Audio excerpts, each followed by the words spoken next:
Hi everyone, welcome to this video. It's going to actually be a series, but I'm starting off with the kick in Ableton Live. So I want to create a kick that's going to be adjustable as you continue to build your track, but it serves as a really good solid foundation.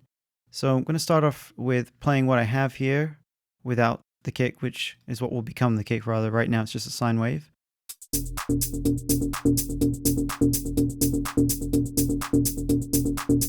And all this is just made out of whatever comes with Ableton, so the samples or operator. So we'll come over to that in the following videos. Let's start with the kick now.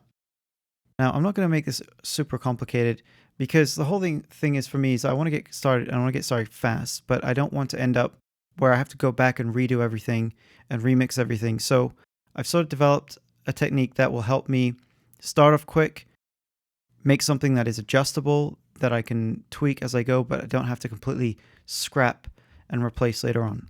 So let's get listening to the kick. It's just a sine to start with. First thing I want to work on is the pitch envelope here.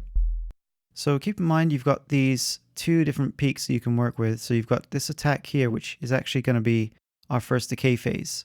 And then we've got this section here, which is going to be our second decay phase. The reason this is so useful, well, we'll turn up the pitch envelope and we'll hear it.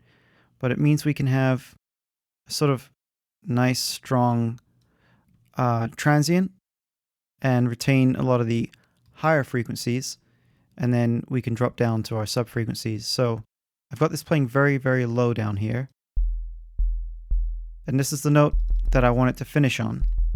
This is the fundamental frequency that I'm working with in this track. Okay, so let's bring in the pitch envelope.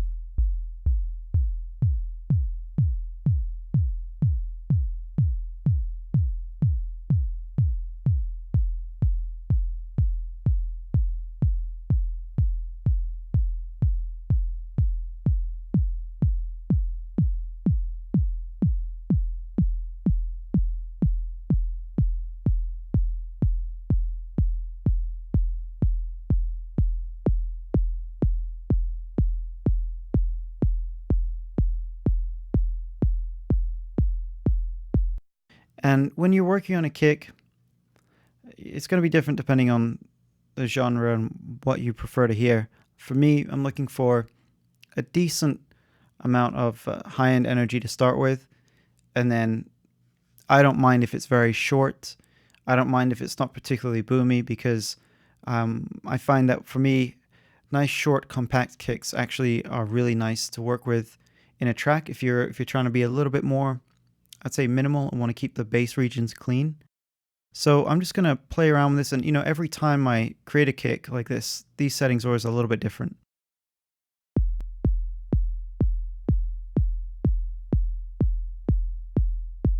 So I'm going to leave it like that for now because we're going to work on some other parameters. So I'm going to bring up this oscillator next.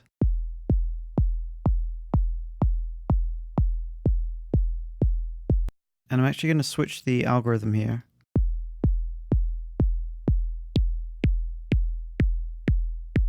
And I'm going to use this to create a bit more body, I think. So I've got the sustain very low here.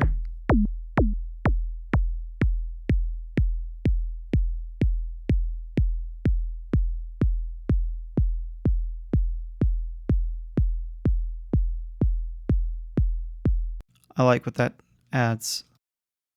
So again, by default, yours is probably going to be like this. So I'm going to bring down the sustain, and I'm going to make the decay very short. We'll start it fairly long, and we'll start to bring in oscillator C.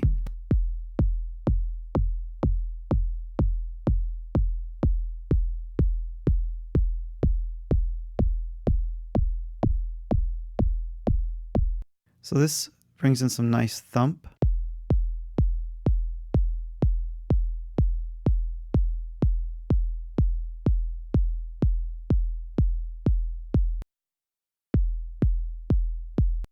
So I like the way this sounds, and I'm going to go over to Oscillator 1 again and show you that, if you adjust this phase, you can get more click. So I don't want quite that much, but I'm going to leave it about here. And then we can go into the tone control, and play around with that. The time control and the pitch envelope.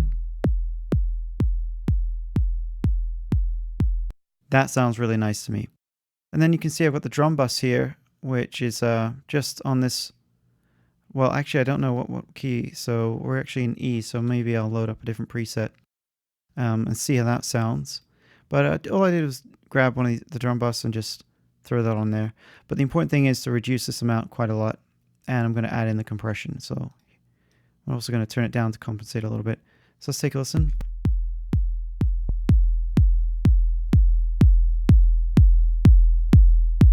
And I think that's a really, really nice sounding kick. Here's it without any of these elements. Still pretty good. I feel this just adds a little bit more character to it. Now another thing you can do is actually draw in some additional harmonics.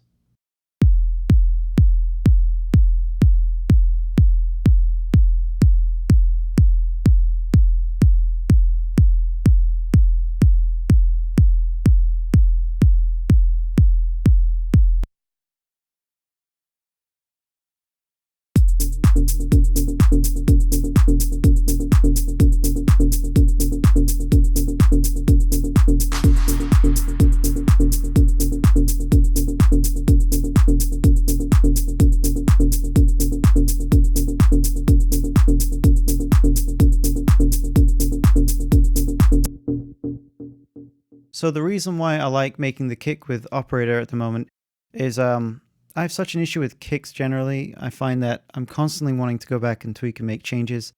And working with a sample just isn't flexible enough for that.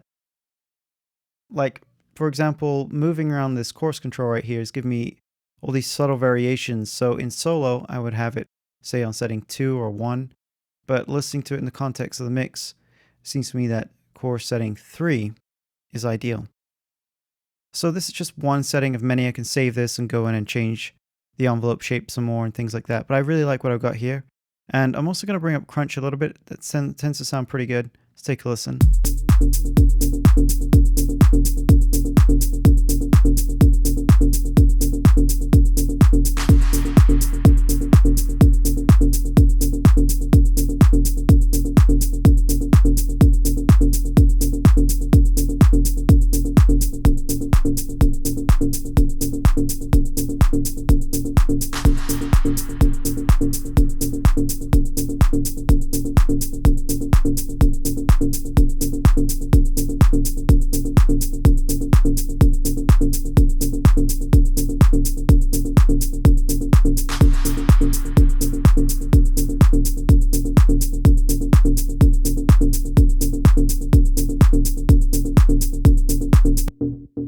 So I really love the way you can just sort of slowly select where the weight of the kick is when you create it in Operator.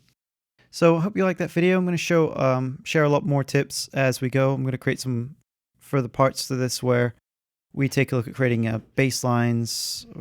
Actually, the next thing I'm going to do is just show you a nice way to make some minimal, clean sounding drum percussion stuff. So we'll get into that in the next video. Thanks very much for watching. I'll see you then.